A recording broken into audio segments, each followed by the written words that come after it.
You're wondering where to invest $1 million or a million whatevers, and you're not sure. I don't have a crystal ball, and I can't tell you what the future is. I can't tell you what's going to happen in the next 20 or 30 years. What I can tell you is I've been doing this for a long time. In fact, over 30 years. Now, if you want to invest $1 million, it's not going to be the easiest thing in the world for you if you don't know what you're doing. Hey, for those of you who don't know me, I'm Rob, and for those of you who do know me, I am still Rob. Do me a favor, guys, if you do comment, make sure you've watched the whole video. I've been trading for 30 years, I've been investing for a long time, and I kind of have an idea of what to do with money. I've been in property, I've had investments in banks, I've had investments in the stock market. Where's the best place to put your money? Let's go and have a look, and then we'll talk a little bit afterwards about how you could trade or how you can invest in the markets, where you can put your money in the markets. But we'll get to that a little bit later. But first, let's go and have a look at what it can actually do for you and how you can make that money. So not everybody's got $1 million to throw around, but if you do, this might be worth your while. This might be something worth considering for you on how to invest and where to put your money. Because most of you, what you'll do is you'll think, I know, I'll put my money in the bank. I'll put my money in a fixed deposit. Hey, it's Coffee with Rob. So you know what? We're going to have a sip of coffee. Like I say, most of you will most likely go, let's put the money in the bank. On a fixed deposit on today's terms, what are you going to get? 6% maybe? I guess if you're lucky, a little bit more. But very seldom are you going to get a lot. So I'm just going to show you on the investment calculator what you're going to get back for a bank investment on your $1 million. Now, it's not going to look bad, let me tell you. It's not going to look bad, but let's say you've got $1 million, $1 million. Now, we want to look over a period of 30 years, and let's say you're getting 6%, because that's effectively what you're going to get. 6%. Let's not have an additional contribution to that. Let's calculate what you're going to get back on that 6% for $1 million. Additional contribution must be numeric. $0 then, okay? There you go. So over a period of 30 years, if you put your $1 million in the bank, you're going to have $5.7 million at the end of the 30 years, which is in all likelihood going to be swallowed up by inflation. It's going to be destroyed by inflation, because we all know that no matter what they tell you inflation is, every 20 years, particularly where I live, you can add a zero. So if you were to add a zero to your $1 million in 20 years' time, that would be 10 million. And in 30 years, they're only offering you $5.7 million. This is not going to play out. This is not going to work for you in any way, shape, or form. Now, a lot of you are going to come to me and say, but Rob, property. Now, I've done property. Believe me. You invest in property. Now, remember, the first property that you buy, the very first one, is normally your home. And if that's your home, you're not going to make any money out of it, because if you sell it, you're effectively have to repurchase something else to replace it. So there's no real point in selling it. You can't rent it out because you're living in it. So your first home almost becomes half pointless investment. It's not pointless, because after you've paid it off, you don't have to pay rent, you don't have anything to pay for. So you've got all that extra income in your pocket because you've paid for the property. So you can look at it in that light. So it's a well worth investment to have your own home, because somewhere down the line, it's going to pay off for you. Like in my case now, I don't have to pay rent. My life is easy. All that money that I make extra goes in my pocket. That's great. But remember, when you buy a property, you have to pay rates and taxes, you have to pay electricity, you have to pay water, you have to pay all those extra things.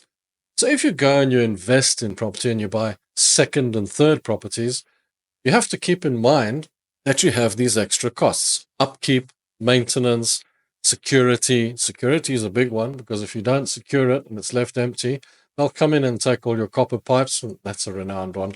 Then there's the rates, taxes, and electricity and water and all those types of things you've got to pay for. So that all kind of adds up over the years. So you'll say, but I'm going to rent it out and I'm going to make sure that rent covers those costs. Now, in the first couple of years, just bear in mind, you can't cover your bond with the costs, and you also can't cover those extra costs. Because in the beginning, you kind of can't rent for more than you own, because otherwise they might as well go and buy their own place. Just think about that logically. But after a couple of years, you'll start to profit from that, and it'll start to come back in if they pay the rent. What if they don't pay the rent? What if they decide, oh, Will won't pay the rent? Takes you a year to get them out of your property, maybe two, and you're sitting with 2 years with no rent, no income on the property. You've just been paying for it. And then when you go to the property, it's literally destroyed. Everything's ripped out. It needs new walls in places, needs a completely new kitchen. It needs rebuilt just about. Costs you an absolute fortune to renovate a home. You know that. This is a problem that you're going to have. This is a problem that you're going to pick up with property investments. Then you'll say, okay, let's have an Airbnb on the beach. Let's say you can afford something like that. So you buy a property on the beach and you Airbnb it out. That's a good way to do it because you maintaining the property on a regular basis, making sure it's always maintained. You still have the overheads of, for example, rates and taxes, electricity, water, that sort of stuff that you have to pay for, but you're making a fortune on the Airbnb. So that's great because Airbnb, you get your money up front. I'm using that as an example. There are many other short-term rental opportunities out there that you can use to get people to rent for a week from you, holidays for a weekend. Now, if you can find a place that allows short-term rental, because many don't, then you can grab one of those and you think, well, I've got this made. This is sorted out. That's the way to go. Because that's the way I do it. That's what I would do. My experience, what happens is 5 years down the line, everything's working out. You're making good money off the property. And the body corporate on the block of flats that you've got to own the flat in, or the street or the complex or whatever the case, if you're in a complex, they come along and say, we don't want Airbnbs. And the body corporate get together and they sit and they say, no more Airbnbs, no more short-term rentals, only long-term rentals are allowed. Pet friendly, no longer, not pet friendly. They just change the rules. So there you go. You're in, you own this place. Now to resell it becomes a problem because you bought it as an investment type property with a view to Airbnb-ing it out, short-term rentaling it out, and making income. Now you have to sell it as a long-term property, which kind of devalues it in a way, and you're kind of destroyed by some other person's decision or some other group of people's decision because they live there and they're not happy with the noise and all the rest of it from the holiday makers on the short-term rentals. So that destroys your investment, messes you up, and totally it becomes a nightmare for you. The other thing you can do is you can flip properties, you can buy rundown properties, and you can fix them up and sell them.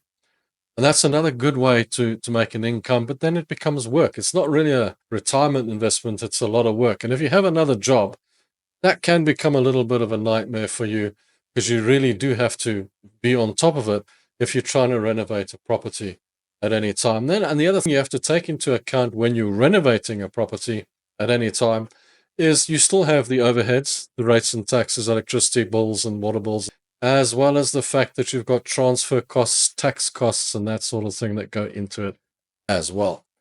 Don't forget all that. Now, the stock market, on the other hand, and I know you knew I was getting to this. Look, guys, I don't have a crystal ball. I can't tell you where it's going to. I can't tell you what might happen in the future. But what I can tell you is for the last 99 or 100 years, the stock market's been going up. Now, there is a good reason for this, and one of the reasons is it's been profitable. One of the reasons are that all the companies in the market have been, in general, profitable. The other one is generally inflation goes to the upside anyway. So even if you left your money in the bank, you might want to keep up with inflation, which is difficult, as I showed you earlier. Most of the time, you can't. So what I say is, if you put it in the stock market for 30 years, what you get is, let's say you put $1 million in for 30 years, you're going to get much more than 6%. In general, on average, you're going to get 25% back. I'm using that, and that's a low figure. If you invest in 10 shares, you're going to get the 25% back. And if I don't add anything on a monthly basis, an annual contribution, additional contribution, contribution, or anything that, if I put that in for 30 years, and I calculate it, in 30 years' time, I'm going to have $807,793,566. Now that makes a lot more sense, because now the 10 million, if I add a zero to it with inflation, becomes 10 million. But now I've made 807 million. That tells me I'm going to be pretty wealthy in 30 years' time at 25%, even if I don't add 1 cent to my investments. It's going to lie there for 30 years. What if I don't live for 30 years? That money's just going to get wasted, isn't it? I mean, I want to use that money. Well, what you do is this. You can effectively go to Yahoo if you want to choose shares, and you can go to Yahoo Finance. There's a whole lot of news and everything here. Click on Finance, and you can go and choose whatever shares you want. Now, if you choose a share, this is Anheuser InBev. It's SA Breweries. It's a brewery that makes alcohol, whatever the case. You can choose whatever you like. You can choose a bank. You can choose a retailer, whatever the case. But the basis of the whole thing is, you want to look at the company, and you can look at the news on the company, the chart on the company, the statistics on the company, historical data. You can look at the financials. You can look at the analysis, the options, the holders, the sustainability. You can check who the CEO is, whatever you like. What I normally like to look at is, what kind of dividend yield have I got? Forward dividend yield, 1.69%. What that tells me, this is a growth company, I'm going to get around 1 to 2% dividend back per annum on that money. So I'm going to get that money for free. So that's money that's going to land in my pocket no matter what. The ex-dividend date, the next ex-dividend date, and the 1 year target estimate, an estimate of what the price will be in 1 year. I look at the price to earnings ratio quite often, and normally the forward price to earnings ratio, anything below 15 is absolutely a fantastic buy. The lower the number, the better. Higher than that starts to get expensive. 22 is still okay, still a good buy. Some of these shares go up to 40 and that sort of thing, and then it's kind of expensive. That's how you determine if something's expensive or cheap. But if you've chosen a company because you think this company is going to do well, because this kind of thing always makes money, I often buy it when it gets cheaper. There's Nvidia, there's Coca-Cola, there's Woolworths I got, Aspen Pharmaceuticals, there's British American Tobacco. I'll stay away from that because it's not a growth company anymore, but it does pay good dividends. Some companies will pay you 1% dividend. Some companies will pay you none. Some companies will pay you an insane 6 to 8% dividend. What I do is I mix my portfolio up. So the idea is, go and find 10 companies, if you can. If you can't, 5. But try and find 10 that you can split it into, because if one goes down, you lose 10% of your portfolio. Shouldn't happen, but if you miss it and it somehow happens, you lose 10% of your portfolio. What I look at is 10 really good companies. And out of that, I'll split a few of them into growth companies. In other words, low dividend paying, but growing really well. And the rest, I'll look at high dividend paying companies, companies that have really grown already. They're already at that level where they really don't have much growth left. They're massive. They're big companies, but they pay good dividends on a regular basis.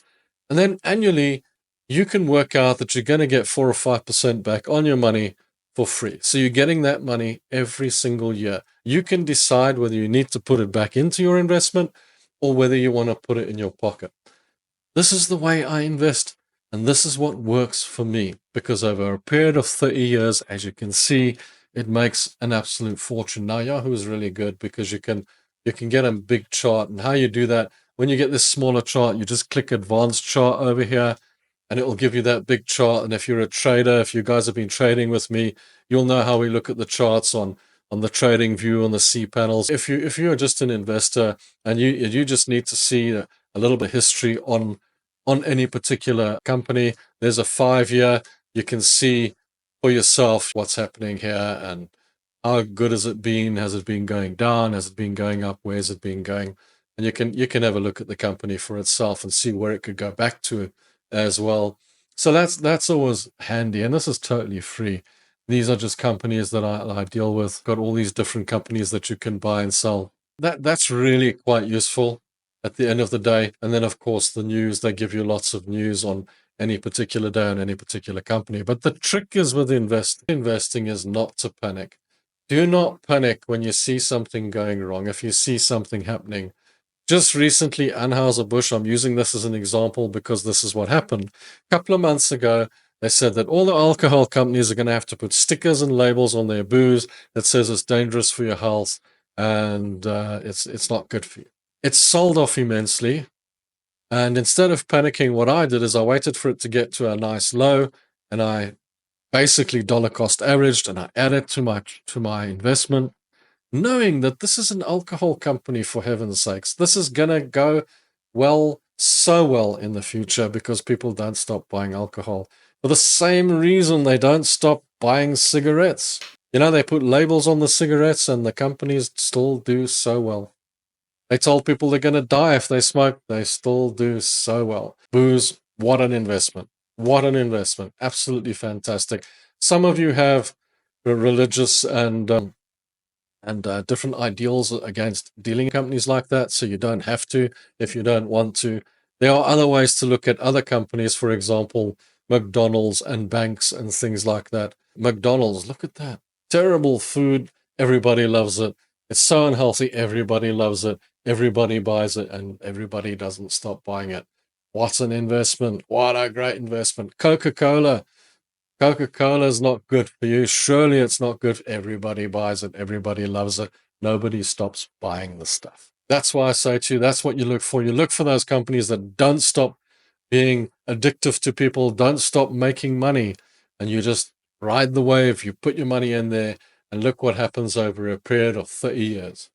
And now if you were to add $1,000 a month to that, just saying, let's say you decided I'm going to add $1,000 a month to that, look what happens then. $850 million. You don't have to add anything to it, but that's what would happen to it. Generally, your return rate on the market over an average over a period of 30 years should be around 25% or more if you've chosen 10 reasonably good companies, and that's your best investment. Really is, guys. If you want to know more about trading, don't forget to watch those videos that I've got as well. Go and now watch after this. I'm going to talk to you a little bit about what you can do to make sure that your investments go well. You can do a little bit of trading as well. So now we know what kind of investment you're going to use. You know how much money you're possibly going to make from that investment, and you know what it's going to do for you. Thing is now, if you want to be a trader, it's a completely different thing to being an investor. For example, I always tell you guys, as traders, you don't dollar cost average. You must always have a stop loss. You must always have a business plan when you get into the markets. And you must always have an exit plan. Always worry about your losses more than your wins. But when it comes to investing, you've got a completely different ballgame. And this you have to draw a line with. You have to say, well, that's trading, and this is investing. With trading, it's very straightforward. You can go to the charts, and you can go and say, I want to take that trade, I want to put my stop loss there, and if it reaches that point, I'm going to take the loss and move on to the next trade, particularly because it's very much what I call gear trading, what you call leverage trading. But with investing, you're invested into the market. So what I call it a set and forget system. In other words, once I've chosen my investment, that's my investment for life. It's a forever share. In other words, I'll buy it, I'll own it, and I'll never sell it. Why sell it? It's called time in the market, not timing the market. Because I don't know anybody that can actually time the market. You know, with trading is a 50-50 game, simply because you cannot time the market and because you're trading with other human beings. The market is made up of human beings. Hey, it's Coffee with Rob, so I'm going to have a sip of coffee. It's not as straightforward as, oh, I'll just put money in, I'll trade money here, and I'll make a 70% win rate. Win rates don't make you money when it comes to trading. But when it comes to investing, you're going to buy something that you think is really nice. So what I normally do, I go out and I have a look and I'm shopping and I see things that are happening. I see Amazon doing well. I see the Chinese cars in South Africa doing well. I see the Spar shop doing well, the retail store. I see Woolworths doing well. I see improvements in the businesses on a daily basis. And then I'll look at that and say, do you know what? That looks like a good place to put your money. I'll go to the banks and I'll see which banks are giving the best service, what people are saying on a daily basis and talking about and saying, gee, did you know that that's so good and blah, blah, blah. For example, you're buying products, iPhones, you're buying products like Samsung, and I'm just naming products and I shouldn't be, but isn't that interesting when you hear people talk about them and you just know it's a good company and you know it's worthwhile investing there? There's also the hype that goes around, these companies where they talk about how good they are, where they're going in the future. Because when you're investing in the market, what's your ultimate aim? Your ultimate aim is obviously to make a profit sometime in the future. The whole idea is to make a profit sometime in the future. Nobody gets into investing to lose. Nobody wants to lose at the end of the day, but you will never lose with investing, because investing over time will always make you a profit, even if it's based on inflation. The whole point is you put your money in, you set and forget, and if you can add to it, you add to it at every possible opportunity. Like I explained to you, you can have some shares that are dividend paying shares and you can have some that are growth shares. The dividend paying shares will pay you those dividends throughout the year and you'll get some dosh back from it. And that's a bonus at the end of the day. So you're getting an annual income for absolutely nothing. Effectively, you're getting it for free. So if you want to invest, the best place to do it if you're in South Africa, I would say, is at Easy Equities GT247. They give you the best deal, they're the cheapest, and they don't charge you a lot of fees. And you can invest anywhere in the world. I find them to be incredibly useful. And if you want to get one of those, just grab from the link in the description. I don't make anything from it. It's all, just a bit of a bully for me on my side, but, I don't get paid for it or anything like that. So do go and grab your account there. Further than that, there are other companies that offer all the banks offer you these investment opportunities where you can invest in certain shares. You can invest directly on the JSE as well, but what I found, I had a direct JSE account, and what I found with it is you can't just click a button to buy and sell. It's very complicated and very awkward. You got to call them, and then it takes a day for them to sell, and they sell at their best price, and you kind of lose out that way. Whereas if you have an account like an Easy Equity account, for example, you can simply buy and sell at the price you want to buy and sell it. It's regulated, it's controlled, and it's well worth your while to get into something like that. Stay away from crypto, guys. Crypto is fresh air. It's got no asset value. It's not a great investment. It's a great trade, but it's not a great investment. Now, what I always say with investments is if you're in and you want to keep adding to it, don't worry about it if the price goes down a bit. Don't worry about it if the price goes up to a bit. Just add to it. Dollar cost average, it really doesn't matter. You can just keep on adding to those trades on a regular basis, making more and more money. That's what they're all about at the end of the day. In 30 years' time, you're going to think back on me and say, that old man gave me brilliant advice. Let me tell you something, you'll be so wealthy, you won't know what to do with the money at the end of the day. And you'll just keep on investing. It's a bit like a drug. You just keep on putting more in because you see it growing, and you just keep putting more and more and more in. It's amazing to watch the money grow. Much better than just a bank investment or a fixed deposit or investing in a flat or whatever the case. Because as I said, you invest in property, you don't know if you're getting your rent. They're destroying your property. It's costing you a fortune in rates and taxes. At the end of the day, far better to know that you've got something with asset value that's growing. If you see a company doing bad, one of your investments, what I normally do if I see that, if I hear the word fraud, or if I hear the word scam, or I hear the word Ponzi scheme on a company, and I hear the word that it's going down, then what I'll do normally is I'll say, well, this company is not working out for me. It was a bad choice out of the 10. So what I'll do is I'll take the entire company, every single shareholding in there, sell everything, and take that exact money and buy into another company that I feel better about, feel more positive about. And that will take me to the next level, and then I'll feel comfortable that it's running just fine. So guys, I hope that helps you. I hope that helps you with the ideas of investing. And if you've got any questions, you're welcome to ask them. Do me a favor, guys, if you do comment, make sure you've watched the whole video. But guys, thanks for watching. Till the next one, don't forget to go and watch my strategy on trading and all my strategies on how to make money trading. Till the next one, cheers, ciao, and bye.